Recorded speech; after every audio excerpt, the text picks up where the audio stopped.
Hello there and welcome to my channel. In today's video, we will continue working with PnP PowerShell to create a new site columns and add them to the site. In the previous tutorial, we took a look at how do we create a single line of text, multi-line of text, number and the choice column. Today, we will cover enabled as a yes/no column, launch date as date and time, product owner as people or group, and manufacturer as a lookup column. So let's get started. Okay, we have fired up Visual Studio Code and we have connected to the sales site using Connect PnP Online and asking for the credentials. So now it's time to add the site columns. To add the site columns, we'll write add PnP field. First, we will need the display name. So the first display name would be enabled, and let's also go for the internal name, which again would be enabled. Then a type will be Boolean, and group we would like to store into the products. Okay, let's go ahead and create new field now. Add PnP field, display name, launched date. We'll go with internal name without space. Type would be date time, and of course group would be products. Okay, again one more field, display name. It's gonna be who's the owner, so it's product owner. Internal name, we will keep it without space. Type here, it's gonna be user. Okay, and group, we will have it the products. Okay, so let's first go ahead and create these three fields. So hit run. It will ask for the credentials, so let's pass on the credentials. And it should simply create three new site columns. Let's wait for the response. As we can see, we've got three site columns created and we've also got the ID in return. Let's go back and check on the site. We are on the sales site. Click on gear icon, site contents,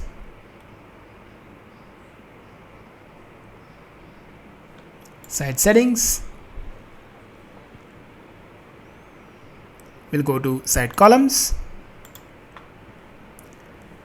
and we can filter our products group, and now we can see we have got enabled, which is type yes no.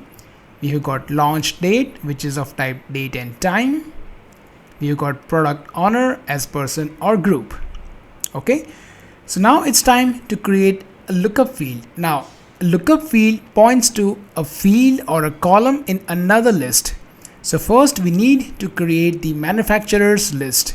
So let's go ahead and create the manufacturers list first.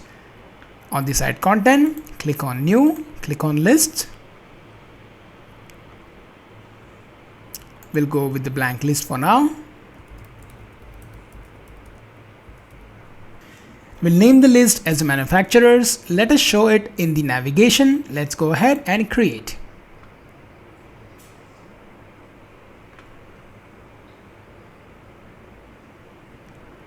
So this is the manufacturers list and we have the title. So for an instance, we would like to have more manufacturers added to the list. So let's go ahead and add a new item. For now, we will just call it as a. Let's save this. Add one more item. We'll just call it as B. We are not naming any manufacturers here. Let's just call it as C. So now we have the manufacturers list and all the manufacturers are now stored in the manufacturers list. We need to refer the title field of the manufacturers list. So let's go back to the Visual Studio and let's add the lookup site column. Now to create the lookup site column, we need to adhere to a different approach using the XML schema field. Okay, so let me paste some line of code and then I will explain how are we actually going to create the lookup side column. Okay, now to create the lookup side column, first we define the lookup list name, wherein in our case it's the manufacturers. Now what do? We get the PnP list and we will pass on the manufacturers because we need the GUID of this list. So we get this list in our variable. We generate the new GUID because when we want to use the field XML, we also will need to pass on the GUID of the field. Then we define the schema XML. We define a field, type lookup, display name, manufacturer, name, manufacturer, show field, title. Now this field is the field that we would like to refer, that we would like to link from the manufacturers list, because our manufacturers are in the title field. Enforce unique values false, we do not want. Required false, it can be optional. ID, now this is the one where we were referring that we have generated the new GUID. So we are concatenating that, and relationship delete behavior none, and the list equals to again the manufacturers list GUID. So this is how we are getting it. We also want to pass group equals to products. Okay, let's go ahead and hit run.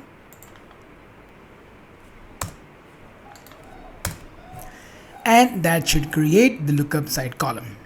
Okay, we have got the side column created. Let's go to the site and validate. So we are on the side columns page. Hit refresh. Let's go to our products. And we see manufacturer side column as a type lookup. Let's open this. And we can see it is type lookup. It is under the products group. And it is fetching the information from manufacturers list and from the title field. Okay, so I hope this simple example helped you to understand how do we create the lookup column, the date and time column, the user column, and yes and no column. I thank you for watching the video.